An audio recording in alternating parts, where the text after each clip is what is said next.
He spent 5 of his 8 seasons in New Orleans.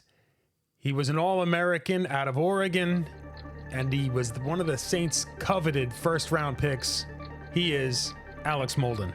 What's up, guys? This is Mike Carney. This is Toy Cook. I'm Randy Mueller. This is Quinn Early. I'm Delvin Bro. I'm Alex Molden.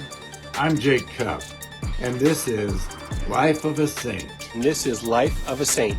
And this is Life of a Saint. The Life of a Saint. Life of a Saint. Life of a Saint. And this is Life of a Saint. Whodat?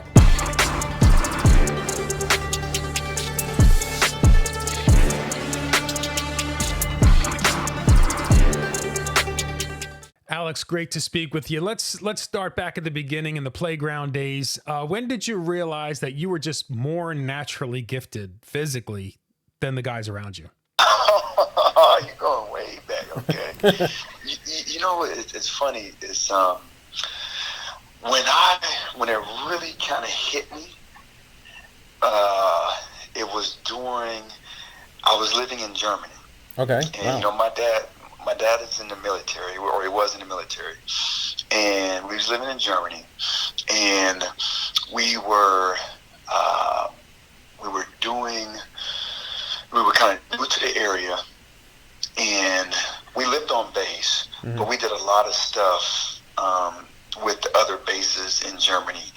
And this one particular time, we were at a track meet. It was a track meet. It's kind of like I think it was an open track meet, and shoot, I must have been like, let me see, this is in the 80s. So I must have been like eight or 9. Wow. And I remember like doing really well in like the sprints. I think I won all of the ones I was in. And then also like long jump. Long jump, I did really well. I finished like in the first or second. But the big thing was the high jump. And so I didn't really know, I didn't know how to do the Pillsbury flop or any of that type of stuff. You just jump over a bar. And I remember like doing that, and more people started coming over and watching, and they was cheering me on. And I can't remember how high I jumped, but I just remember like, man, nobody's even coming close to this. And I felt, I just felt this sense of like, man, I'm pretty good at this, And so that was like my first kind of inkling that, at least I knew I could jump. That's one thing I know I could do. I could jump. I read that you didn't start playing football until the 8th grade. Why was that? Well, a couple of things. One is, we was in Germany, and we didn't really do football. We did soccer and all that. So we moved back to the States when I was going. I was in the 5th grade. So I moved back. I was in 5th grade, and that was in the right after the New Year.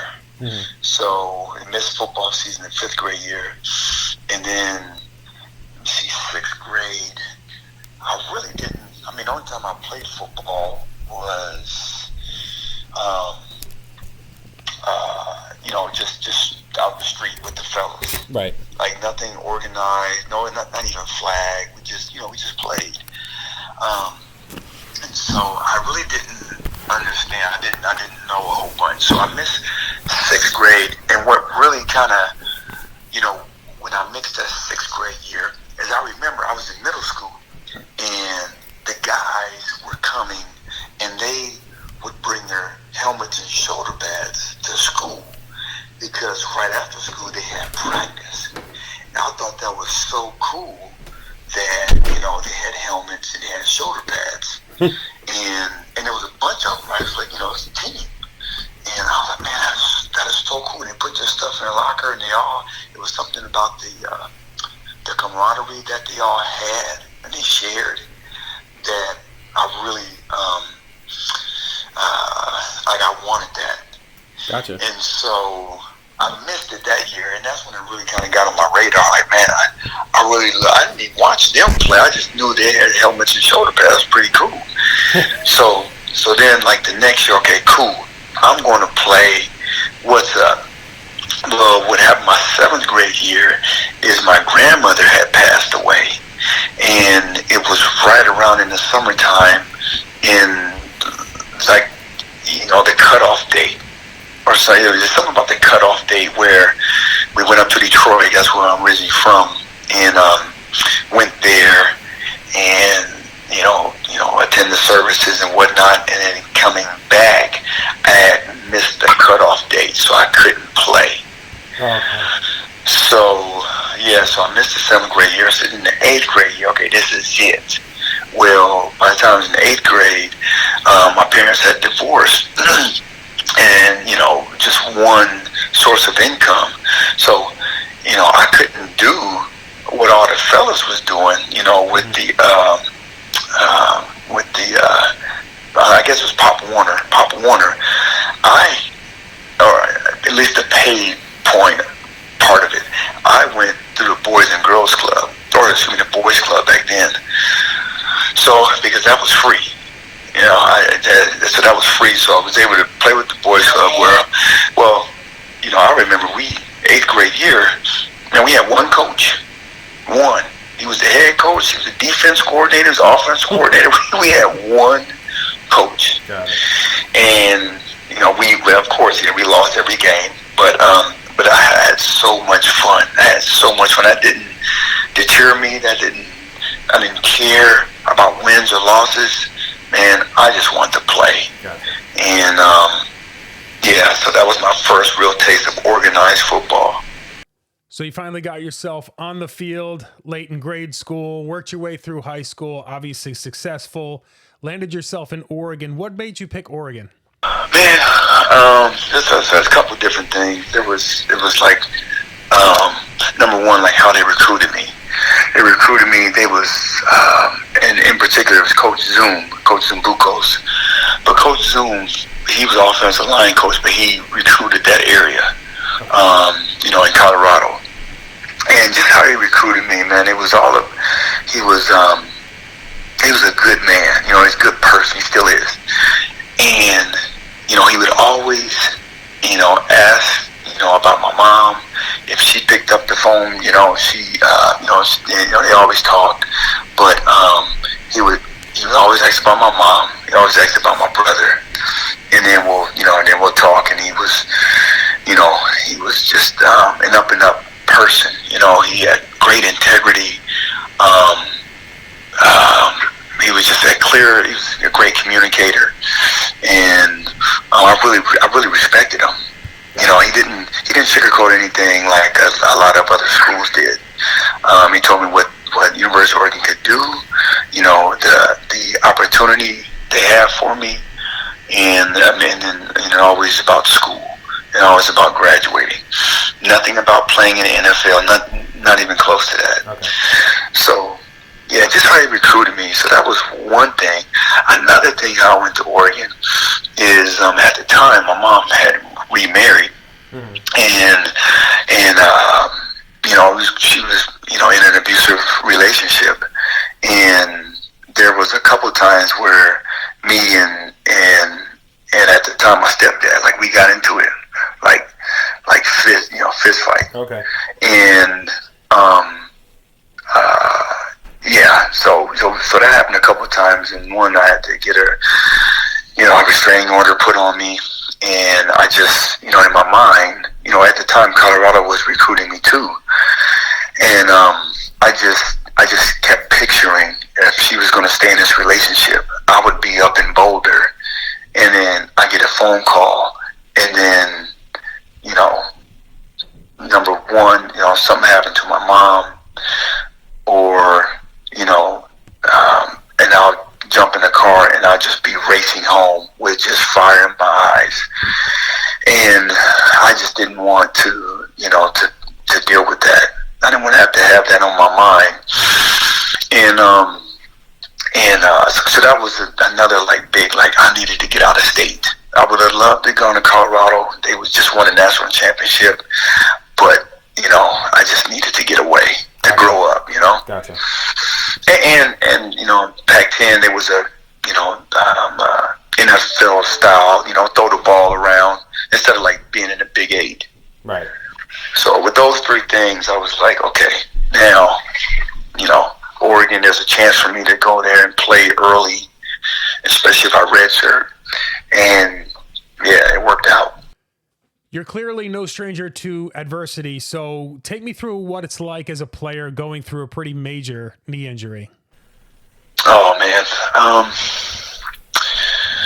Number one, it was like, and it only happened for a couple of minutes, but like, when your hopes and your dreams and your aspirations, at one point it was like gone. Like everything at that moment, it was a very scary situation for me when it happened, and I just thought, man, I'm never going to bounce back from this. I'm not going to, and when it happened, I was a redshirt freshman. At the end of that year, I was a redshirt freshman. And I was thinking, that's it. I'm never going to be the same.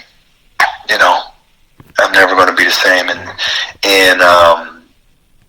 when I, talked with the doctor right before surgery, I guess, I was like that for a couple of weeks. I had to let the swelling go down. And then came back, and I remember about to get cut on. And I asked the doctor, I said, Doc, will I be the same? Will I be, fast again? Will I be able to jump high again? He said, Alex, you're going to come back better. And I was like, that's all I needed to hear. I didn't question anything. I didn't ask him why or how, but just how he answered me, looked me right in my eyes, and the confidence that he had.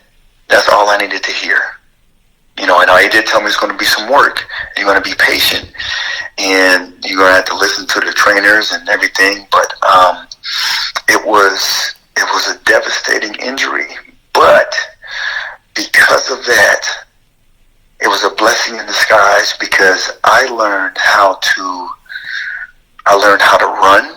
I learned how to run efficiently, and because I was with our coach, our strength conditioning coach, Coach Radcliffe, I got a chance to see him, and an hour a day, just me and him, one-on-one, 5 days a week for about 8 months. Wow.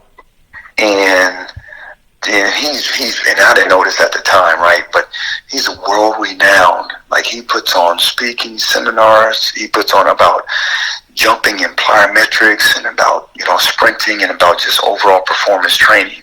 Well, I got a chance to work with him for free, an hour a day. Wow. And he taught me how to run. He taught me how to cut.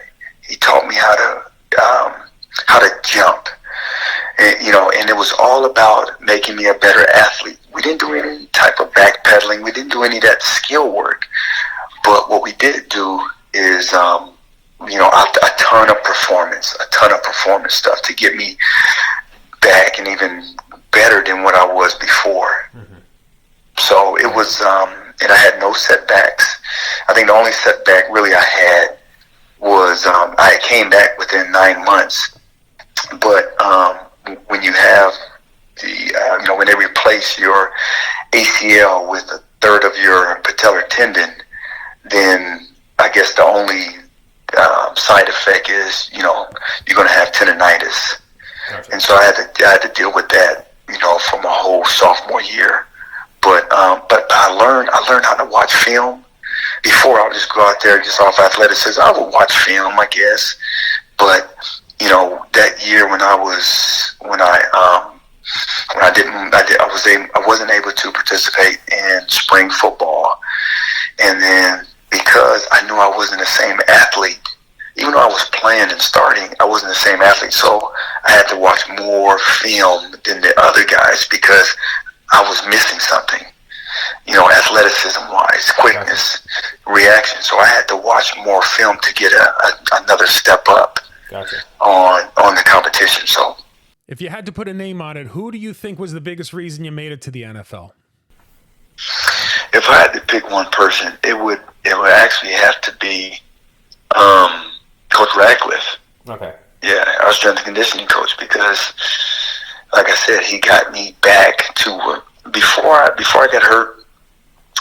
I think my fastest time he clocked me at was so I think I ran a 4-4. I think I ran a 4-4-5. Okay. So I ran a 4-4-5, and then training with him, learning how to run, and all that good stuff. A year and a half later, after my sophomore year and before my junior year, he had clocked me at a 4.32. Wow. And I went from jumping at a 38-inch vertical to I ended up getting a 41.5-inch vertical. I became quicker, stronger. I mean, my shuttle time improved. It's everything. All that stuff. The stuff improved. And another big a guy who helped me out a ton as well was Coach Aliotti. He was our defense coordinator my sophomore and junior years. And the reason being is like the style of defense that he had for us. He was, I mean, it really showed off where my strengths were, which was in man-to-man. And so he put a lot of pressure on us. We did so much blitzing. We might have blitzed about 80% of the snaps that year, which, we ended up going to the Rose Bowl, and our defense was ranked I think it was ranked 11th or 12th in the country. And we put pressure on you. But he believed in the back end, and that was the strength of that defense. And I really appreciate him trusting us, because we really look forward to those Saturdays when we got to, play man-to-man and cover some of the best receivers in the country. What do you remember most about the day of the draft? Gotcha. Now, eventually you get drafted, and you get drafted really high. What do you remember most about the draft? Man, I remember just how many, when I was like in middle school and high school, I remember like the first one of the first drafts I watched when Steve Atwater was getting picked up by the Broncos. And I remember watching that and just seeing like the joy that him and his family had, and him showing like his highlights from his college days, and then now he's coming on stage wearing the hat, and it was just the emotion that the guys showed, and they had great passion, for the game, and then what they could provide for their family. I remember that, and I remember watching Emmitt Smith getting drafted, Deion Sanders, and all the guys I really looked up to. I watched them, play college football, and I wanted the opportunity to be in New York when that was going to happen. And when I got that, when the agent told me that, hey, they want you in New York, I jumped at the chance. But the biggest thing that I remember was two things. I was picked 11th, but how long that took to get to number 11, and because it was like 15 minutes, right? 15 minutes each one, so that was like I was into hour number 3. How long it took, and then I remember I was watching the TV screen, and I was just as surprised as everybody else in America when they said with the 11th pick, the New Orleans Saints picks Alex Molden. Oh, you didn't get because any call prior? I didn't get no phone call. I couldn't even say text because that wasn't even around back then. Yeah. But I didn't get anything until when he said, I was like, what? I was thinking Tampa Bay at 12. I was hoping for, the Broncos because I'm from there, but they was at 15. But yeah, because I was blown away. I was shocked. And then when it happened, I had to try to seem cool, but I was like, I didn't get a heads up or nothing. And so I just remember that happened, and I had to scramble, grab my hat, grab his jersey, and walk out. And then after that, it was just right after that, and then interview after interview after interview, and then by the time I got to the hotel, it was hours later, and I remember it's like sitting back, man, showering up, and just like sitting down on my bed, just laid out on my bed, it's like, man, I can't believe this has happened. And I turned on the TV, and the draft was still going, and what's my man's name? He didn't even get. He was a kickoff returner / running back for Texas A&M, Michael Rohr, something like that. And he was still waiting. I felt so sorry for him. But and then the next day I took a private plane down to New Orleans, and it was just a buzzsaw, just media and all that type of stuff, because I never really had that type of media exposure before, playing cornerback. But it was just, man, a whirlwind of like interviews and whatnot. So now, it might be pretty unfair to kind of lump all 5 of your seasons in New Orleans into one, but I have a feeling I know where you're going with this one. If you had to pick, what was your favorite memory playing for the Saints? Man, I would say my favorite moment. My favorite moment was probably when we went to the playoffs. Like that whole, especially after, me coming in there my first year, and I played nickel because they just brought on Lil Mac, Mark McMillan, and they had Eric Allen. So I had to sit behind those guys, and then the next year I was starting with me and Eric, and the game was I'm still trying to figure things out, especially with their scheme. And we had a new coach with Mike Ditka and a new defensive scheme, so I had to figure that out. And then my third year, things finally trying to, I'm getting the hang of it and starting to make plays. And then my fourth year, we have Ashley Ambrose and myself, and then Tyrone Drakeford. And then I get in Dicka's doghouse for some reason that I went to him, and he still didn't give me a straight answer. And then my fifth year, me having my best camp, I'm feeling great. Everything is going fantastic. And then I end up, I had surgery right before the first game, and I had surgery, and I had to miss the first week. And I had a groin surgery, and I had my best, spring ball training camp, and that was my job. And I ended up losing it after 1 week because we played Detroit, and Detroit had their backup quarterback, and we held them to like 100 yards passing, and I'm expecting like week 2, hey, I get my starting job back. Well, Alex, we're gonna stick with Kevin Mathis, and I was just. I was shocked, and I was blown away. And then I understood what, that point, what, the politics of everything. That was my last year, my contract. There's a lot of, trying to keep me for cheap or whatever. But, hey, I played my role. I did what I expected to. I played nickel. And then, because it was Fred Weary and then Kevin Mathis starting corners. And Fred ended up blowing out his knee, I think week 9.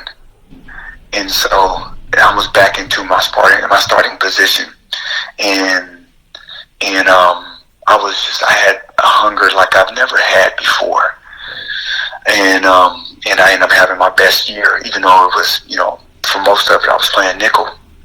But I came in and helped lead the team into their first playoff win, and that was it was so memorable, like how the city was on top of the world for us beating the Rams at home to win their first playoff game ever. So that was my most memorable in New Orleans. Gotcha. Now, did you ever walk on the field and kind of just be in awe of somebody that you were watching, whether it was, the likes of like a Joe Montana or a Lawrence Taylor or somebody like that? Was there ever somebody that you kind of just took a step back and be like, wow, I'm sharing the field with, or I'm standing along the sideline watching whoever it might be? Man, there was a couple guys that, it kind of like puts you back. Like, like the first time I took the field, and I was one-on-one, me and Jerry Rice. I mean, come on now. That was like, first, like, man, this is so cool. Number one, and I used to play with you all the time when we played Madden, on the video games. But then I matched up with them. So that was one of the things that you really had to. Anytime I faced this, I remember I had to take all the awe out of it, and I just had to take the number off the jersey mentally. Yep. You know what I'm saying? I had to, like, he doesn't wear number 80. Okay, he's 0-0. He's a receiver. I just had to go off the scouting report. He's really quick. He has great size, magnificent hands, and he goes 100% all the time. He runs great routes. These are his favorite routes. He doesn't like bump and run, but he's efficient on getting off of it. So I had to just remember all that when I was facing this guy. Gotcha. And then in the offensive system that he was in, it benefited him because they always had an option route built in. If you was going to take away the slant, it would automatically turn into a fade. Right. If you was going to take away the outside, it turns to something where he breaks inside. So that was like my first one. But throughout my career, especially like the first couple of years, like 2 or 3 years, I was like in awe, like Barry Sanders, right? Mm-hmm. I mean, that's Barry. Right. Dude, man, he would bounce it, and he would bounce it all the way till it comes right back to the opposite side of the field. So you have to be, and you're not going to be able to tackle him one-on-one, So him, I think 2 more is just be on the same field with Dan Marino. Mm-hmm. Like that was really cool because I really loved his fiery disposition and how he led. Yes. And then of course, playing against John Elway. I watched him when he first got into the league, and just seeing his maturation. I was just a big fan of his, and then now I gotta try to stop him. Those are pretty cool. So you brought up video games. What was it like the first time you turn on Madden and you see yourself on the video game? Well, it was really cool. And because of that, I bought and I stopped playing video games like after probably like my second year in the league. But because of Madden and I was in the game, it was something like, man, I'm going to have kids. I have kids. I should get it for them. Right. Yeah. At least let them know that, hey, back in the day, your dad was pretty cool, and he was actually in a video game. So, but yeah, that was pretty cool until like I started playing it, and especially towards the end of my career, when I was like with the Chargers and Redskins, and I'm gonna be myself on this, and I was like, man, why am I so slow? What in the world, man? The speed, and I get on a couple tackles and I get hurt. Well, what in the world? And that put a damper on it. But other than that, it was pretty cool, and it was pretty slick because towards the end of my career, I started wearing a lot of like sleeves, and sure enough, in the video game, they had me always wearing sleeves. That's cool. Yeah, it's pretty slick. You mentioned Jerry Rice. I know there was a ton of great wide receivers during your era. Was Rice the toughest one you ever had to face? They were all tough, but I think the thing that that really stands out with a guy is having it all, right? Being quick, fast, able to catch the ball in traffic, can bounce up from a hit, and is physical. Because that's one thing, you don't expect from receivers for them to be physical. And, a lot of them are not. But this particular receiver, T.O., was probably my toughest. Because he added that element of he can push you out the way anytime he wanted to. He can add that physicality. He can box you out in terms of like short yardage possession receivers, or he can go deep. And he had the speed to do it, and he had the size. And he craved the physicalness. He loved contact from safeties. There's one time, it was Isaac Bruce coming across the middle. He would get down, and he would think twice about having Sammy Knight come and tattoo him. T.O. didn't care about that. And that's a mental aspect that, he brought to the table. So I have a ton of respect for him in his approach to the game, and just like having all speed, quickness, having a mentality. He had a defensive mentality. So yeah, he was one of the toughest. Chris Carter, just, he was, his knowledge of the game and him being a coach on the field and helping out, a young Dante Culpepper, let him know what coverage we were in, so those two really stand out. Was there ever a player that you played against that you either had a big sack against, an interception, a forced fumble, that you're like, wow, I just picked off Dan Marino or whoever it might be? Man, I think one that stands out is I picked off,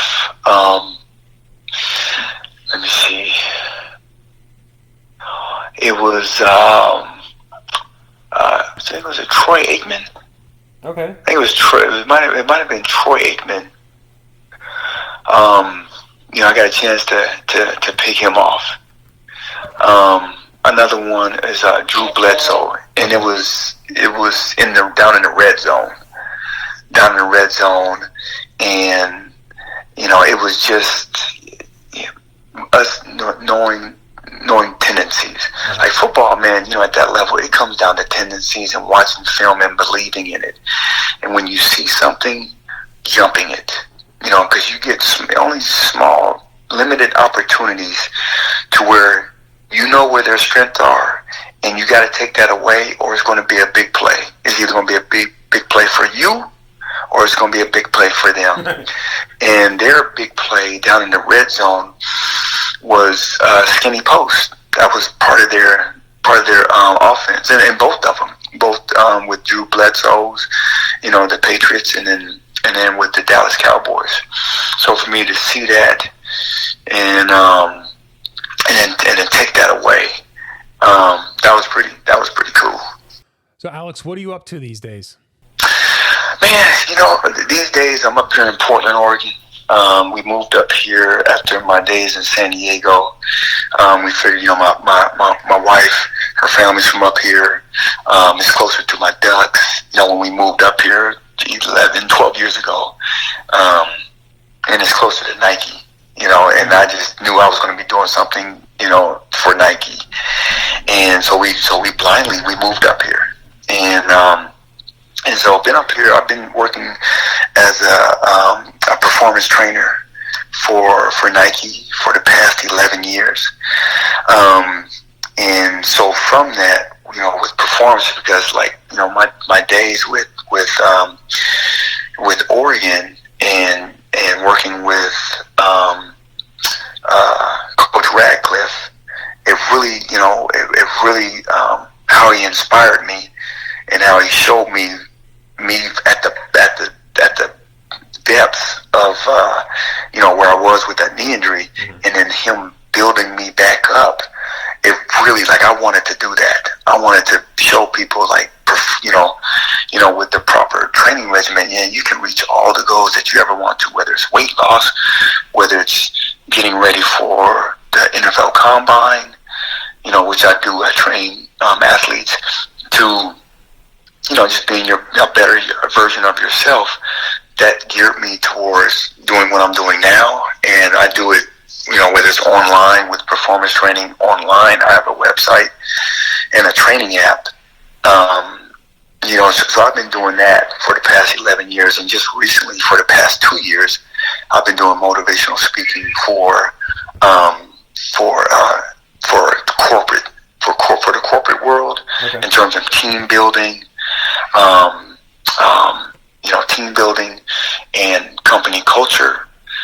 And I have a website for that, so I'm able to kind of share my experiences with me growing up, me going to University of Oregon and being a big part of them growing up, or not growing up, but just the evolution. Because when I was there, it was at the bottom, right? And then by the time I was a junior, we went to the Rose Bowl. It was the first time in 37 years. And and we started out the season 1-2. And from one team meeting that myself and two other like leaders on the team, we transitioned. We was able to turn that year around and start something that I think was able to turn the whole history of University of Oregon football.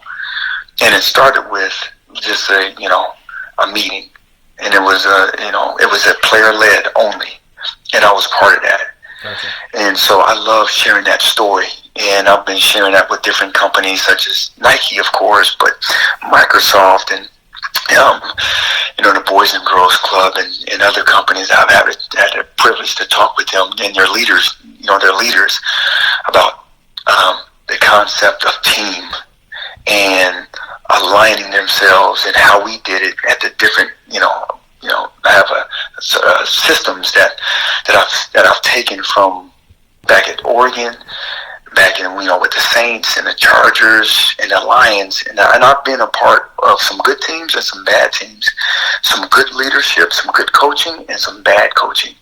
And I've been able to develop systems, and and I've been sharing that for the past 2 years as well. So I love just sharing stories and giving people insights. I'll ask you what might be the easiest question of the bunch here. Was it tougher playing in the NFL or playing football, or tougher watching your kid play football? Oh man, it's watching, man. You kidding me? It's like I have, when I was playing, I had complete, confidence, right? I knew I was, in my mind, I was the best out there. I was the best athlete. I was the fastest. I studied, and I knew I studied right because Eric Allen, Mark McMillan, Anthony Newman, they taught me how to study like a pro.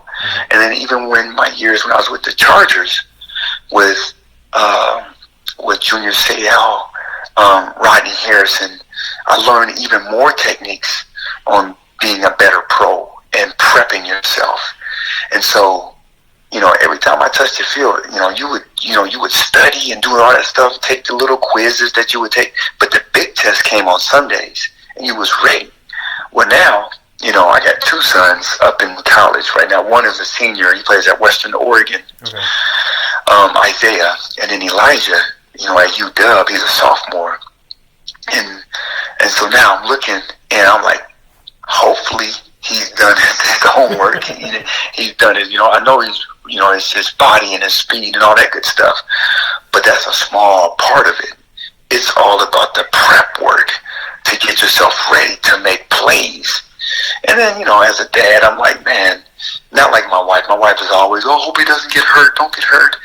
And me, I'm like, that's part of the game. And yes, I don't want him to get hurt, but I want him to just play to his full potential. Mm-hmm. I don't want him to have any type of doubt that he was ready, both physically and mentally. So that's the part that I don't have any control of. Right. And I don't want to be, like, I don't want to be like that helicopter dad, right? You see a lot of that at youth programs, but I don't want that. And I was never that dad. If I wasn't coaching him, I was a fan. Now, when he got in high school, I'm coaching him. I'm coaching him, and so I'm expecting a certain thing. Mm-hmm. But now I don't. Now I'm out of it.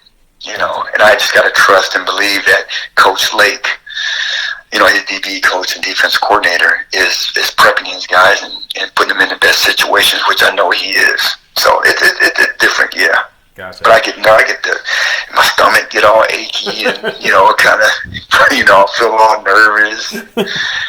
But good. I figure that's like any other dad, right? Yeah. Last one for you, Alex. Looking back, any regrets, or you good with how everything kind of turned out career-wise? Man, I have like probably just one regret that I wish